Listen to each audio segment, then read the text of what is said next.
What's up, everybody? Welcome back to another video. In today's video, we're going to be taking a look at the new Star Wars Black Series Mandalorian figure from Season 1. And I do believe this is a Target exclusive, which is a bit unfortunate. But if it's anything to go by, I did see at least 8 on the shelf yesterday at my local Target, so hopefully they do stock up Targets with these guys. Because if you're like me, this is my preferred look for the Mandalorian. I do like the Season 2 look, and I do like the way he looks in the new movie, but I got more excited when I saw this rather than him getting his armor. But anyway, let's take a quick look at the box. It's typical Black Series box. It has the Mandalorian written right there, Mandalorian on the side right here, Star Wars Black Series on the top, nothing on this side. On the back, you have a slight read-up about the Mandalorian in this version, because I believe this is the very, very first time we see him, when the gates open, and, you know, has that little Western little beat to it. Decent picture of Mandalorian. I don't know why that T-visor is super big. Again, on this side, same image. That T-visor does look a little weird, if I'm honest. And nothing at the top, nothing at the bottom. I'm actually really excited for this, so let's go ahead and open this figure up. So here's the Mandalorian out of the box. And my first impressions of the figure, man, this thing is a bit special. Coming in for a closer look at Mando, I think they did a very good job on this. I am pretty sure this is an all-new sculpt. I know the helmet is, I'm assuming, for at least for Mando. And I think they did a very good job. That actually looks really good. Compared to the old one, yeah, this is night and day.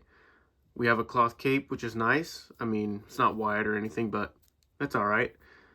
But yeah, I think they did very good. I love the silver for the battle damage.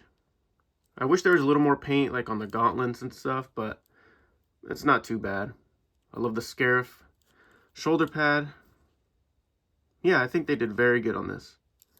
Even the detail right here on his belt looks very nice. This is actually removable, but I'm not going to do it because I don't want to lose it.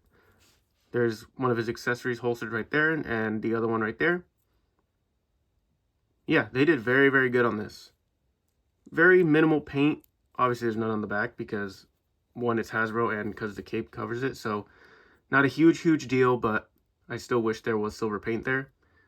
Maybe a little bit of, like, at least a dry brush on the boots or something, you know, to simulate, like, sand or something.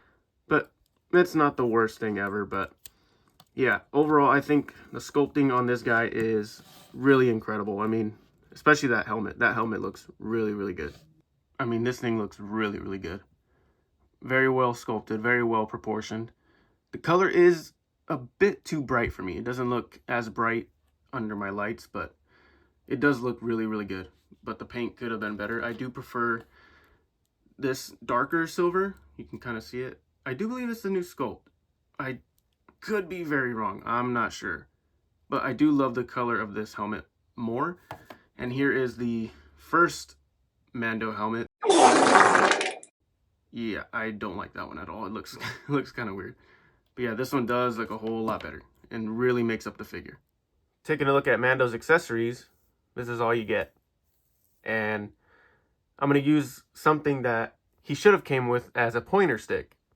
So first off, he has his blaster, which is really nice. I don't know if it's a new sculpt. It might be because the handle actually has like a wood grain texture, so it might be a new sculpt, but if it's not, it's whatever. It's a good sculpt regardless. Comes with a knife. It's alright, it's just a knife, you know, not very detailed. It's going to stay in his boot forever. And a hand to hold the knife. And yeah, that's it. Should have came with the rifle. Would it have really costed that much to toss this in there? I mean, you already have the molds. Why couldn't this have been included? He even has, mind you, a port on his back, so you can actually put the rifle in. So I don't know which one this goes to specifically. I have a few Mandos from Black Series, but yeah, he actually has the port for the rifle that he does not come with. Really quick, talking about the knife. They don't give you instructions or, you know, they don't give you a real indication on where to put the knife. You put the knife, oh god, it's dark. You put the knife in his boot right here, basically, like right there. Shove it in the boot, and that's where it goes. Yeah, they don't tell you where to put it, so yeah, that's where it's at. Going over articulation for Mando, it's actually really decent. So he has 2 barbell joints, one at the top of the neck, one at the bottom, so he can look up a fair amount. He can look down pretty good as well. obviously swivel, and he has really good tilt. I love when helmeted characters have very good range of motion in the head. The shoulder pads, they are like a soft, pliable rubber, so they will get out of the way, and they are on these rings. I don't know if you can really see them, but you can either move it all together with the arm like that, or just move the arm like that. But yeah, they go all the way around. You can lift them up very far. He does have a butterfly joint, which goes back a good amount and decently forward, so that's nice. No bicep swivel, but he does have a single jointed elbow that goes up to 90 and rotates. The gauntlet can swivel too, and he has ball jointed wrists, which are very good. They actually do work fairly well.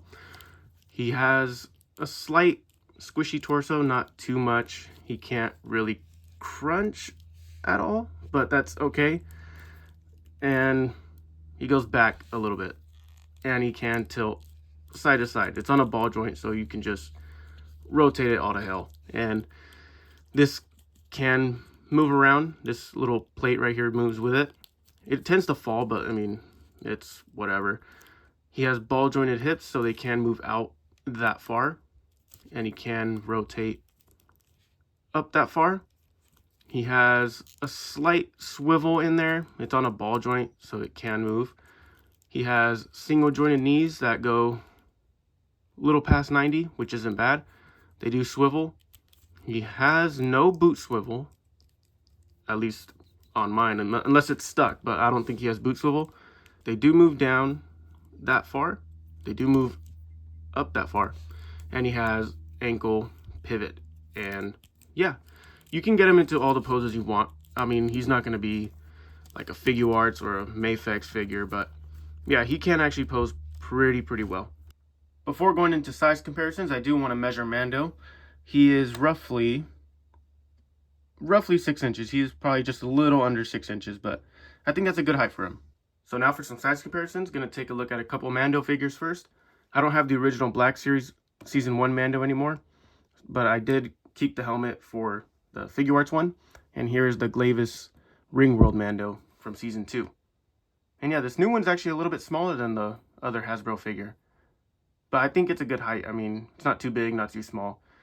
And it is actually my new favorite Mando figure. The Figure Arts one is a little too clean, in my opinion. A little cartoony. And yeah, the Beskar armor looks really good. But like I said in the beginning, I have a very soft spot for the Season 1 look. And yeah, he does look good next to these guys. Next up for size comparisons, going to take a look at a couple Stormtroopers. First one here on the left, I'm going to actually put in the original Black Series Stormtrooper. And on the right, I'm going to do one of the newer ones. I don't remember exactly which wave this is from, but that's the newer Stormtrooper. And very hot take, I do like the original ones a lot more. I mean, that's just me. I think it's just because they look a lot like the Battlefront 2 Stormtroopers. So yeah, I mean, they're both good figures, but yeah, Mando looks good next to both of these guys. Next up for size comparisons, here he is next to a couple of bounty hunters. Here he is next to the Book of Boba Fett Cad Bane. I did do a custom paint job on the face. And here he is next to the Mayfex Empire Strikes Back Boba Fett, which looks really big next to the Mando. I mean, I don't know how big Tamira Morrison is next to Pedro Pascal, but either way, I mean, it varies. Everyone has different heights, different head sizes, but this is a very drastic difference. I mean, they're different lines, but still. I think he does look really good next to Cad Bane, though. I do like that. Next up, here he is next to one of the many Black Series Lukes. And here he is next to the most recent R2-D2. Last size comparisons for Star Wars figures, I do want to show off a few customs that I've done. Here is my custom Darth... God, he's huge. Again, here he is next to my custom Darth Plagueis.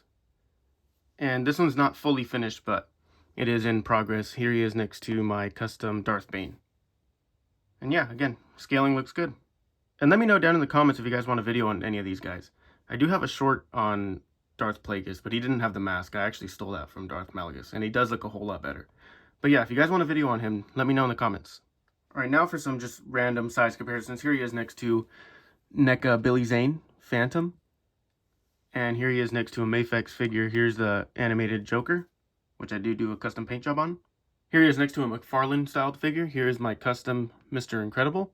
Again, let me know in the comments if you want to see a video on him. And here he is next to the comic book series Silver Surfer. Last but not least, here he is next to a Jada Toys figure. I chose Jada Toys Mega Man. And a Mezco figure, I chose this space-styled Gomez figure. And yeah, I think Mando works in between lines. He's not too big, not too small. Thank you guys so much for watching. I really do appreciate it. I hope you enjoyed the video as much as I enjoyed making it. Overall, my thoughts on the figure, I really like it. It's a really good upgrade compared to the original Hasbro figure, and he poses really well and looks really good doing it. Here he is, an example of that. He is in like a quick draw pose, you know, like a cowboy, which he does do in the show, and I think he pulls it off really well. But yeah, this is a very good figure. I do recommend it if you are a big Mando fan. It is a little costly at $27.99 at Targets because this is a Target exclusive, but like I said, if you're a Mando fan, I really recommend it. And if you just want a cool bounty hunter on your shelf, I really do recommend it. I'm not sure what the next review will be, but I will have something lined up very soon. If you guys could, I would appreciate it if you would leave a like, comment, subscribe if you haven't already, to see more videos like this and many more on the way. And again, if you guys want to see any videos on my customs, please let me know in the comments. I would love to talk to you guys more. Thank you again. Peace.